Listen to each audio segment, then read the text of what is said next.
Welcome to International Longevity Center India. Thank you for using our official YouTube channel. Kindly subscribe the channel and tap on the bell icon which is present below the video so that we can keep you updated. नमस्कार, मी प्राध्यापक S R Patil. गेली 10 वर्षापासून मी अय्यंगार योगा इन्स्टिट्यूटमध्ये योगाचे class attend करतो आहे आणि स्वतः आयुष मंत्रालयामार्फत जे योगा सर्टिफिकेट दिलं जातं, टीचरचं योगा सर्टिफिकेट दिलं तर ते योगा सर्टिफिकेट मी पास झालेलं आहे. आणि गेले 10 वर्षापासून मी आमच्या एकटाऊन ज्येष्ठ नागरिक संघामध्ये सिनियर सिटीजनसाठी योगाचे क्लासेस विनामूल्य घेत असतो. योगा पतंजली योगशास्त्रामध्ये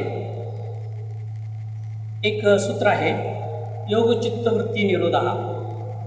म्हणजे चंचल मनाला स्थिर करण्यासाठी योग ही एक कला आहे. ही नुसतं कला नाही तर ते एक शास्त्र आहे.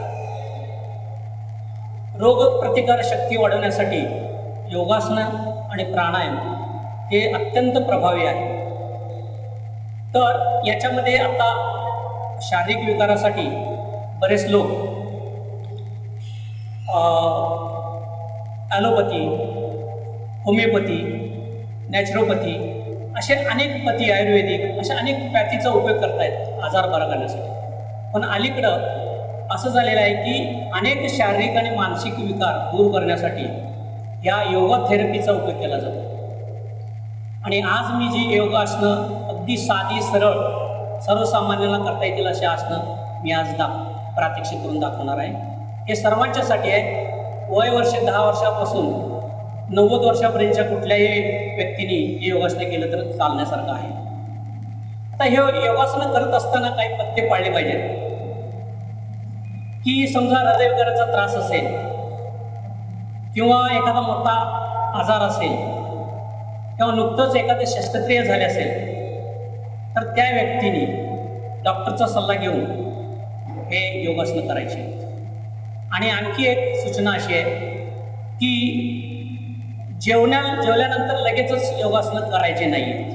तर ही पथ्य पाळली तर कुणालाही कुठल्याही वयामध्ये योगासने करता येतात, करायला सुरुवात हरकत नाही. आता योगासनाचे काही प्रात्यक्षिक दाखवण्यापूर्वी आपलं शरीर थोडंसं वॉर्मअप झालं पाहिजे. यासाठी काही वॉर्मअपचे प्रकार मी आता करून दाखवणार आहे. कारण काही सांधे हे मोकळे व्हायला पाहिजेत योगासनं करण्यापूर्वी. तर ते योगासनं करण्यापूर्वी काही वॉर्मअपचे प्रकार आहेत ते मी दाखवणार आहे. आपले घोट्याचे व्यायाम, हे घोटे असे ठेवायचे क्लॉकवाईज आणि क्लॉकवाईज 2, 3, 4, 5, 6, 7, 8, 9, 10. उलट 1, 2, 3, 4, 5, 6, 7, 8, 9, 10.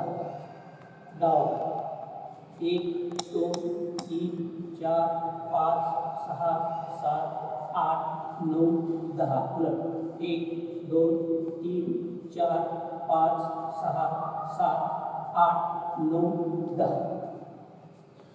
तर गुडघ्याचे 1, 2, 3, 4, 5, 6, 7, 8, 9, 10. उलट 1, 2, 3, 4, 5, 6, 7, 8, 9, 10. कमरेचे 1, 2, 3, 4, 5, 6, 7, 8, 9, 10. उलट 1, 2, 3, 4, 5, 6, 7, 8, 9, 10. आता मणके सगळे रिकामे होण्यासाठी असं गुडघे वापरून हात नुसतं खाली झुकून द्यायचं. 1, 2, 3, 4, 5, 6, 7, 8, 9, 10. आता मनगटाचे व्यायाम 1, 2, 3, 4, 5, 6, 7, 8, 9, 10. उलट 1, 2, 3, 4, 5, 6, 7, 8, 9, 10. आता खांद्याचे व्यायाम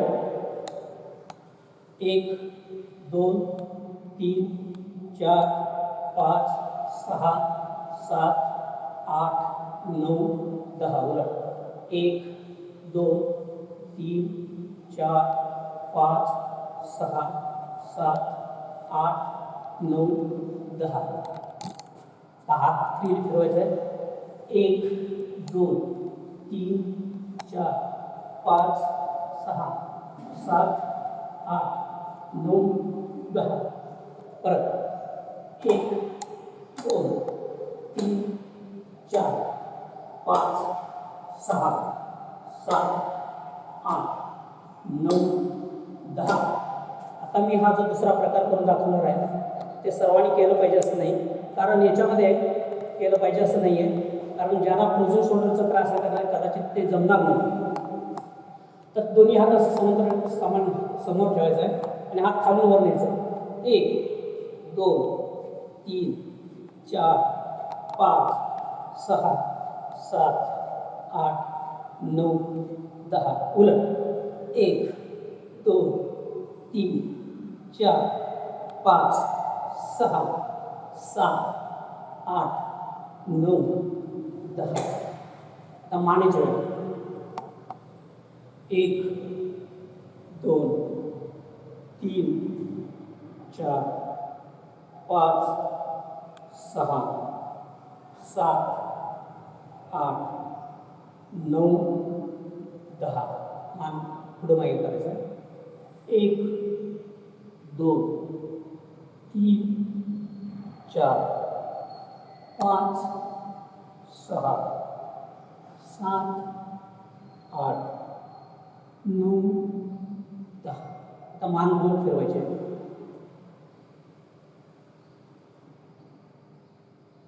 1 2 3 4 5 उलट 1 2 3 4 5 6 त्यानंतर स्टँडिंग पोजमध्ये काय असणं मी सांगतो. तर स्टँडिंग पोजमध्ये सुरुवातीला समस्थिती जे दोन्ही पाय जोडायचे आहेत, खांद्याच्या पाठीमागे घ्यायचं आहे, गुडघ्यात ताट ठेवायचं आहे, कोपरात ताट ठेवायचं आहे, असं उभं राहायचं आहे. 1 ते 20 अंक म्हणेपर्यंत उभं राहायचं आहे. नॉर्मल श्वास घ्यायचा आहे, समोर बघायचं आहे, 1 ते 20 अंकापर्यंत थांबायचं आहे. हीच क्रिया तुम्ही रिपीट करू शकता. 5 वेळा रिपीट करायचं समस्थितीमध्ये उभं राहायचं. ना दुसऱ्या याच्यामध्ये एक ऊर्ध्व हस्तासन म्हणून आहे. समस्थितीमध्ये ऊर्ध्व हस्तासन म्हणजे दोन्ही हात वर घ्यायचे. जेवढे हात जास्तीत जास्त वर घेता येतात तेवढं आपल्याला घ्यायचं आणि ह्या पोजमध्ये सुद्धा नॉर्मल ब्रेथिंग करायचं आहे. नॉर्मल ब्रेथिंग 1 ते 20 अंकपर्यंत थांबायचं आणि हात खाली घ्यायचं आणि ही क्रिया सुद्धा तुम्ही रिपीट 5 वेळा करू शकता. आता आणखी एक तिसरा प्रकार स्टँडिंगमधला असा आहे, हाताची बोटं असं दोन्ही पाठीमध्ये लॉक करायचे. पायामध्ये जर अंतर घेतलं तरी चालेल एक बोटाचं आणि हे खांदे जास्तीत जास्त असं मागे घ्यायचं.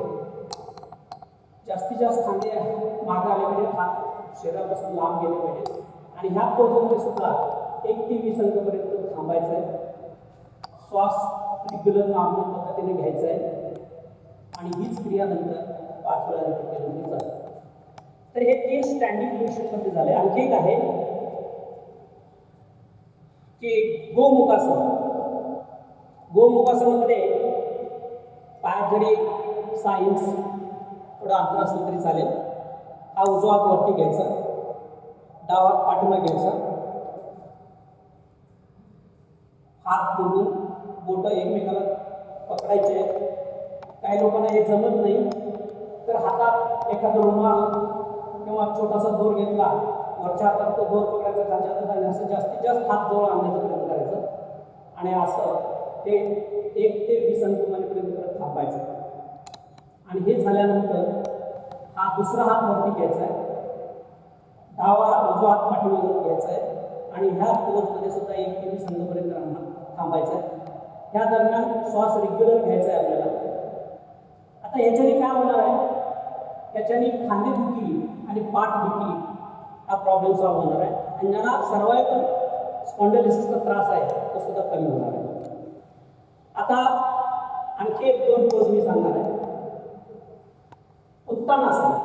उत्तानासन म्हणजे हे पायात अंतर घ्यायचं 1 फूट 1.5 फूट आणि जास्तीत जास्त खाली असं सरळ वाकायचं आहे.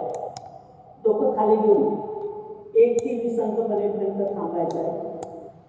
श्वास रेग्युलर घ्यायचा आहे आणि हळूहळू वरती यायचं. आणि दुसरं अर्ध उत्तानासन.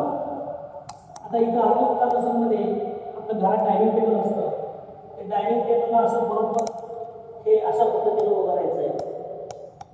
हात समोर ठेवायचा असं आणि बरोबर काटकोन झाला पाहिजे आपल्या कमरेबरोबर. पाय हे सरळ परपेंडिक्युलर आपल्या जमिनीला आणि हात हे जमिनीला समांतर असं हे 1 ते 20 अंकापर्यंत थांबायचं आहे.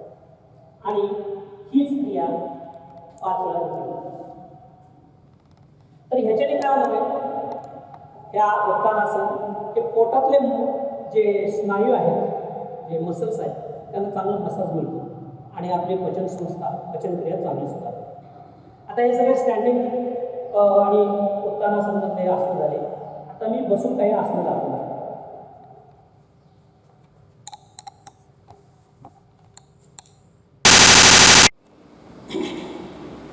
तर बसून जे आसनं आहेत, बऱ्याच अलीकडं बऱ्याच लोकांना म्हणजे जुन्या लोकांना बसता येतं, पण अलीकडचे जे शाळा शिकणारे हे नाखुंड आहेत त्यांना सरळ मांडी घालून बसता सुद्धा येत नाही. तर पहिल्यांदा हे स्वस्तिकासन असं म्हटलं जातं. हे असं ताट बसायचं, मणके सरळ परपेंडिक्युलर राहायला पाहिजे जमिनीला, असं ताट बसायचं. हे स्वस्तिकासन. नंतर पद्मासनामध्ये फारच कमी लोकांना बसता येतं. हे पद्मासन. पद्मासनामध्ये सुद्धा ताट मणके असे ठेवले पाहिजे. आता ह्याच्यानंतर आपल्याला वज्रासन किंवा वीरासन म्हटलं जातं. हे ह्या पद्धतीनं बसायचं आहे. ताट असं बसायचं आहे. हे निराळे प्रकार आहेत बसण्याचे. हे वीरासन किंवा वज्रासन असं म्हटलं जातं. नंतर बद्ध कोणासन. बद्ध कोणामध्ये दोन्ही तळवे पायाच्या तळव्याजवळ व्हायचे आणि हे टाचा जास्तीत जास्त आपल्या शरीराजवळ घ्यायचं आहे. हे गुडघे जे आहेत ते जास्तीत जास्त जमिनीकडे गेले पाहिजे. काही लोकांचे असे राहतात. असं जास्तीत जास्त प्रयत्न करायचा, खाली नेण्याचा प्रयत्न करायचा आणि ताट बसायचा. हा बद्ध कोणासन म्हणतात त्याला. नंतर उपविष्ट कोणासन. उपविष्ट कोणासनमध्ये दोन्ही पायामध्ये जास्तीत जास्त अंतर घ्यायचं, ताट बसायचं.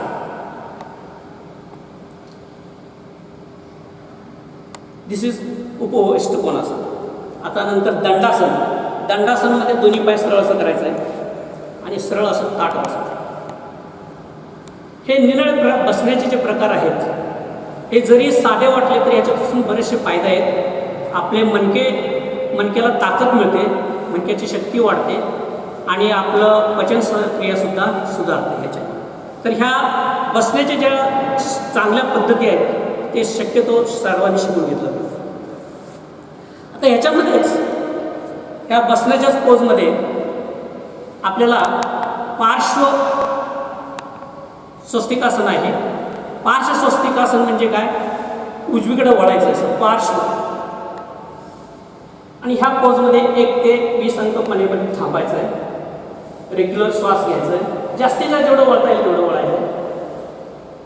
हे आपले खांदे आहेत, ह्याला बरोबर आपलं शरीर आहे त्याला परपेंडिक्युलर झालं पाहिजे.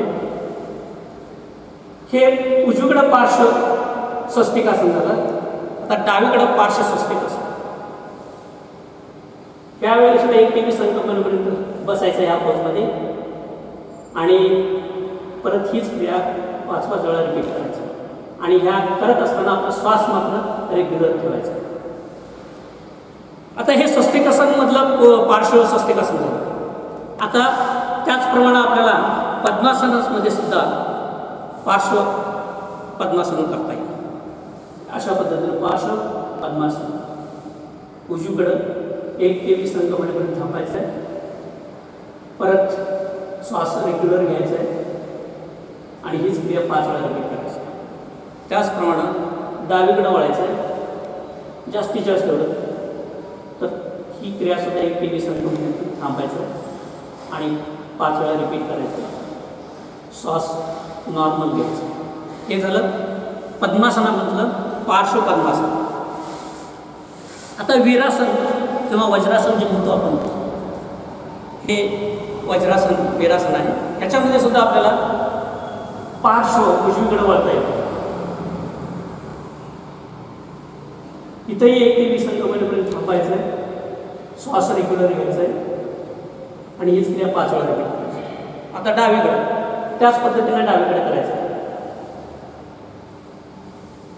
हे वीरासनमधलं पार्श्व वीरासन. आता उपविष्ट कोणामध्ये सुद्धा आपल्याला पार्श्व करता येते. हे या पद्धतीनं जास्तीत जास्त वळायचं आहे. असं ताट बसायचं आहे, मात्र असं नको.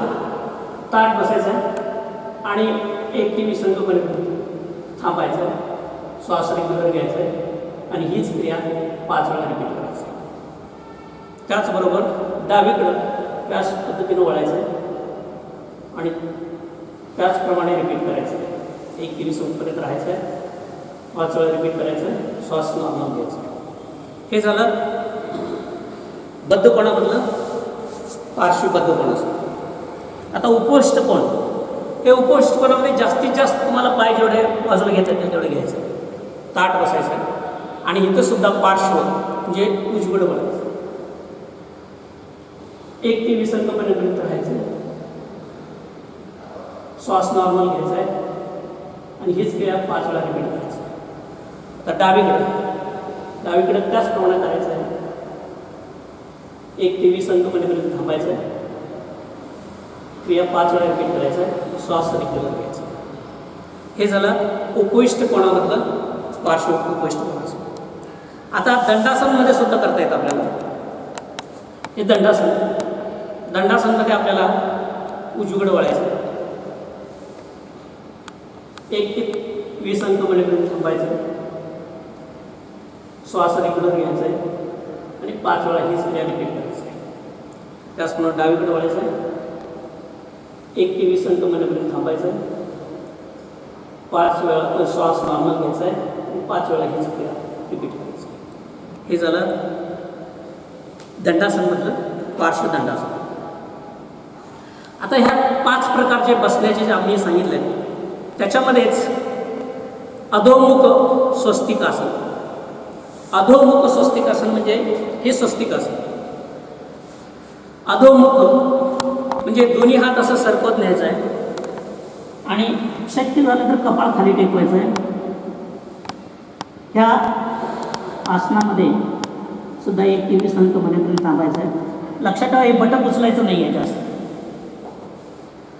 1 ते 20 संकल्पनेपर्यंत थांबायचं आहे आणि हीच क्रिया 5 वेळा. आता हे स्वस्तिकासनमधलं अधोमुख स्वस्तिकासन झालं. आता आपल्याला पद्मासनामध्ये सुद्धा अधोमुख पद्मासन करता येतं. तर ह्याच्यामध्ये ह्या अशा पद्धतीनं आपल्याला कपाळ खाली टेकवता येतं. या ठिकाणी सुद्धा 1 ते 20 संकल्पनेपर्यंत थांबायचं आहे आणि श्वास रेग्युलर घ्यायचा आहे आणि क्रिया 5 वेळा करायची. हे अधोमुख पद्मासन. आता बद्ध कोणामध्ये बसल्यानंतर किंवा वीरासनामध्ये बसल्यानंतर अगोदर वीरासन बघू आपण. वीरासनामध्ये बसल्यानंतर सुद्धा आपल्याला अधोमुख वीरासन करता येतं. ते असं जायचं, खाली कपाळ टेकवायचं. ते बटक उचलायचं नाही आहे. हे अधोमुख वीरासन. हे 1 ते 20 मिनिट अंकुमण्यापर्यंत असंच थांबायचं आहे. श्वास रेग्युलर घ्यायचा आहे आणि हीच क्रिया 5 वेळा करायची. हे अधोमुख वीरासन झालं. आता अधोमुख बद्ध कोणासन. अधोमुख बद्ध कोणासन म्हणजे बद्ध कोणामध्ये बसायचं आहे. आता काही लोकांचं कपाळ खाली टेकणार नाही, त्यासाठी म्हणून असं बोल्स्टर आयंगर योगा इन्स्टिट्यूटमध्ये असे ॲपॅरेटस जे अशा त्याला प्रॉप्स असं म्हटलं जातं. ह्या प्रॉप्सचा उपयोग करून बरीच आसनं सोपी केली जातात. तर ह्याचा उपयोग करून आता आपण काय खाली कपाळ टेकणार आहोत. हे अशा हे अधोमुख बद्ध कोणासन. त्याचप्रमाणे अधोमुख उपविष्ट कोणासन.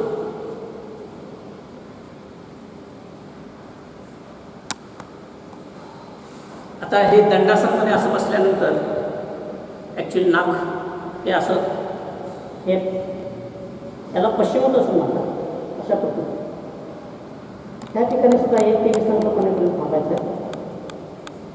श्वास नॉर्मल घ्यायचा आहे आणि हीच क्रिया 5 वेळा. ह्या सर्व अधोमुख जे स्वस्तिकासन वगैरे प्रकार आहेत ह्याच्यापासून काय फायदा होणार आहे आपल्याला. तर हे सायटिकाचा ज्याला त्रास आहे किंवा डायबेटिक्स आहे किंवा अल्सर आहे किंवा हे रक्तदाबाचा त्रास आहे अशा लोकांना ह्याच्यापासून रिलीफ मिळतो. तर हा फायदा आहे अधोमुख पश्चिमोत्तासन, अधोमुख स्वस्तिकासन, अधोमुख वीरासन, हे सगळे जे अधोमुखचे प्रकार आहेत त्याच्यापासून हा फायदा आहे. आता मी 4 आसनं झोपून करून दाखवणार आहे. त्यातली 2 आसनं आहेत ते पोटावर झोपून दाखवणार आहे आणि 2 आसनं आहेत ते पाठीवर झोपून दाखवणार. त्यातलं पहिलं आसन जे आहे ते भुजंगासन. सरळ पोटावर झोपायचं आहे. हात छातीजवळ घ्यायचा आहे. पायाची बोटं बघा पहा. हे असे पायाची बोटं असं जमिनीला टेकवायची नाही, तर पायाची बोटं असं जमिनीला घासत पाठीमागं न्यायचं आणि हे जास्तीत जास्त असं शरीर उचलायचं आहे. बेंबी जमिनीला टेकलेली पाहिजे, बेंबी उचलायची नाही. हे असं जास्तीत जास्त करायचं आहे. भुजंगासन.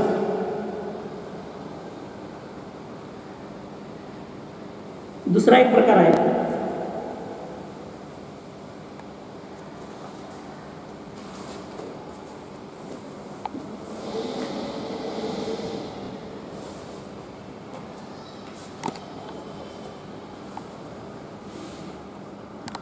हे पहा, असं पोटावर झोपायचं.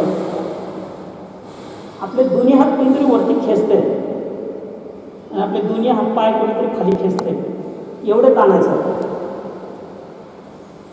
आणि नंतर हा उजवा पाय आणि डावा हात असं उचलायचं, ताट ठेवायचं, वाकवायचं. असं 1 ते 10 मिनिटं थांबायचं. त्याच्यानंतर डावा पाय उजवा हात असं 1 ते 10 मिनिटामध्ये थांबायचं आणि ही क्रिया तुम्ही रिपीट करू शकता. आता ह्या दोन्ही आसनापासून त्याच्यामध्ये आणखी एक आसन आहे शलभासन.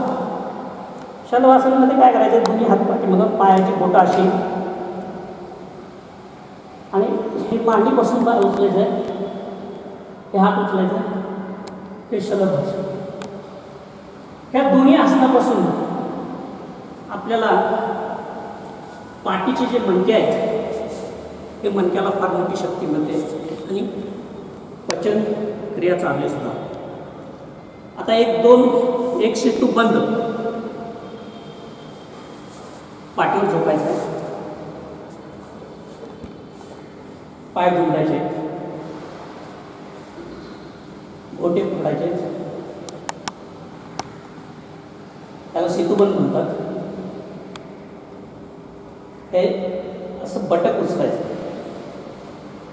जेवढं जास्त उचलतं तेवढं उचलायचं नाही. हे असं 1 ते 20 मिनिट म्हणजे पण थांबायचं. श्वास नॉर्मल घ्यायचा आहे आणि ही क्रिया तुम्ही रिपीट करू शकता. ह्याच्यानी व्हर्टिगोचा ज्याला त्रास आहे तो त्रास कमी होतो.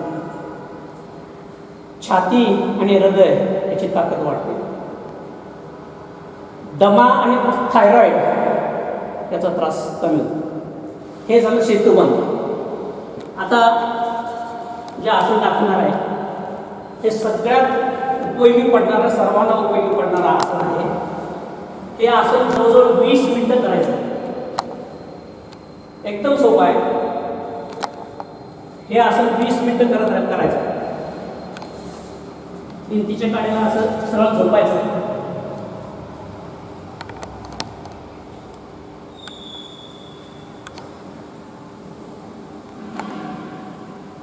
नंतर हळूहळू पाय भिंतीला घ्यायचे. डोकं भिंतीपासून लांब घ्यायचं. एक लक्षात ठेवा, हे जे आपलं बटक आहे ते भिंतीला टेक करतो. दोन्ही हात असं सरळ करून रिलॅक्स मूडमध्ये झोपायचं. हे करता येईल. किंवा काही ना सपोर्ट पाहिजे असेल त्या बटकच्या खाली सपोर्ट घेतलं आणि बटक हे भिंतीला टेकवलं, त्याला विपरीत करणी असं म्हटलं जातं. त्या विपरीत करणीमुळं अनेक फायदे आहेत. एक तर थायरॉईडसाठी उपयोगी पडतं. एक तर व्हेरिकोज व्हेन्स, ज्यांना त्रास आहे व्हेरिकोज व्हेन्सचा त्यांना उपयोगी पडतो. पायावरची सूज कमी होते. पायातला रक्तप्रवाह चांगला राहतो. पाय दुखण्याचा त्रास कमी होतो. झोप चांगली राहते. पचनसंस्था चांगली राहते. नर्वस सिस्टीम चांगलं काम करतं. तर अनेक फायदे आहेत. अशा पोजमध्ये जवळजवळ 20 मिनिटं राहायचं आहे. हे सगळ्यात उत्तम आसन आहे. सर्वांनी हे करावं. आणि त्या पोजमधून बाहेर येताना सरळ असं खाली या बाजूला सरकायचं आहे आणि उठायचं आहे. धन्यवाद. योगेन चित्तस्य पदेन वाचा मलं शरीरस्य वैद्यकेन हे प्राकरोत्तम प्रवरं मुनिनं पतंजलि प्रांजलिराणि तुलसी. नमस्कार.